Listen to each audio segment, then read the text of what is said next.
I'm just going to read you a release that we have.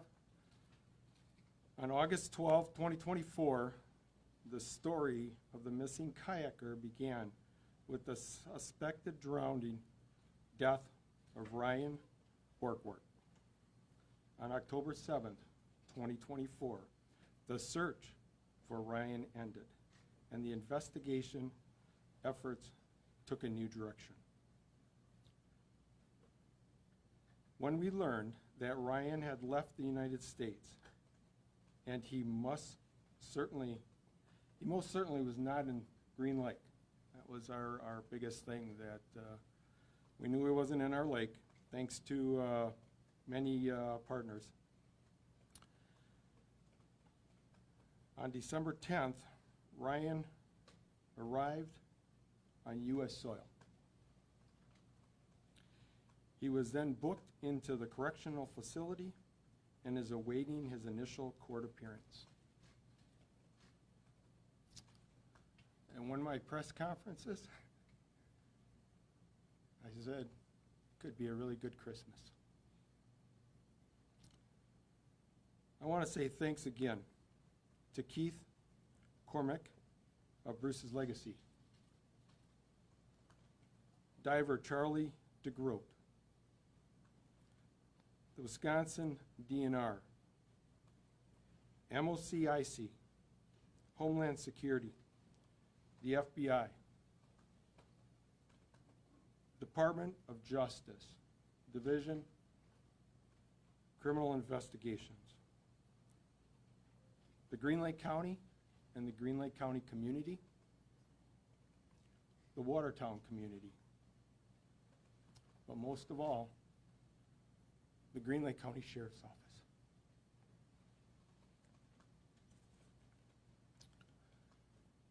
They're the ones that kept this going. I couldn't be more proud of them, of what they did for a family. We didn't give up. And we can stand here today feeling relieved.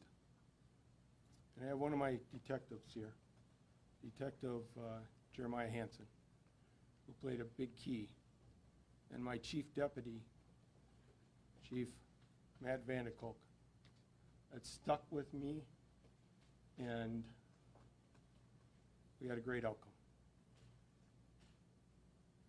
And there's one more thing I want to say thank you to, and that is to you folks, the media. You take some raps sometimes, all right? But through this whole case,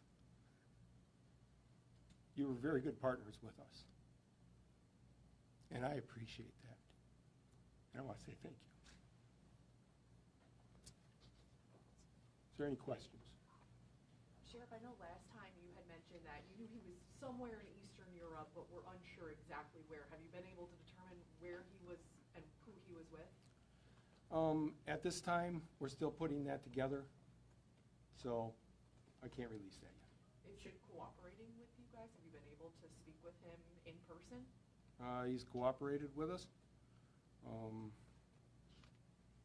Came back to the United States. Do you know if he's had any contact with his wife and kids since the last time we spoke here last month? That I can't release.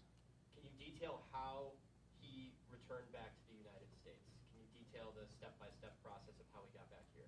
I got on an airplane and landed in the United States. Were there any other agencies involved in that? No. Getting him here? What country was he in that he flew from? I can't release that. Did he come willingly, Sheriff? Yeah. Have you said what compelled him to come back to Wisconsin? His family, I guess. And did he come back on his own, or? Yes. Was he Yes, extradited? No. No, he came back on his own. So what charges could he be filed against him? You said he's awaiting his initial appearance. Yep, he's waiting initial appearance. Everything was sent up to the DA's office, and they'll be the ones that will review it. What were the charging recommendations that you referred to the district attorney's office? There was a number of them. Obstructing. Did he notify law enforcement came home, or did you find out after he returned to U.S. soil? He notified us. We were in contact with him. What international airport did he fly into? I'm not going to release that right now. Was he taken into custody by law enforcement at that airport, or did he return to Green Lake and turn himself in? He returned on his own. When is his first court appearance? That I'm not sure. Could be today. That's up to the courts. Have you spoken with his family since his return, and could you share any of maybe some of their feelings and what they may have had to say following the news? We just briefly spoke to them, and I can only imagine how they feel. Can you talk a little bit about some of the conversations that took place between your department and Ryan from the last press conference to today? No, that we don't want to release. I mean, you kind of explained it, Sheriff, but how are you feeling and how is your department feeling now knowing that he is back in Wisconsin on U.S. soil ahead of the holidays like your plea was last time we talked? Relieved. I'm very proud of what he did in my department. But now when we walk out, we continue to do what we were doing all through this whole process. We never stopped. We're continuing to serve our community in whatever call we had. And that's, the help of my department and my whole department. He turned himself in here at the Green Lake Justice Center yesterday. Yep. Is he going to have to reimburse the county for the search effort? That is part of the restitution that we present to the court. What do you know about the woman he was involved with, and did she have a role at all in compelling him to do that? I do not know that. So, Could anyone else be facing any charges for aiding him or anything? could you, one more? Could anyone else be facing any charges for aiding him or anything like that? No. Sheriff, last you spoke, you said that in communication with him, he wanted to make things right or figure out a way out of this. Has he given any indication on his mindset now that he's back? I can't release that. That's all part of the investigation yet going on. But I just want to thank everybody again for all the support that they have given my department and the help, the partnership. And I'm really happy to see individual, one of our divers, that took this to heart as much as we did. But that just speaks volumes of communities and what people are all about.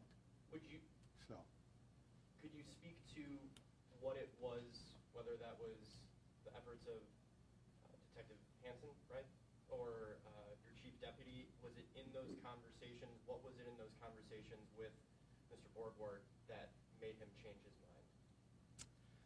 That's going to be up to him someday, but we're not going to release that. But it was one thing that worked in our favor. We brought a dad back on his own accord. So thank you, and have a Merry Christmas.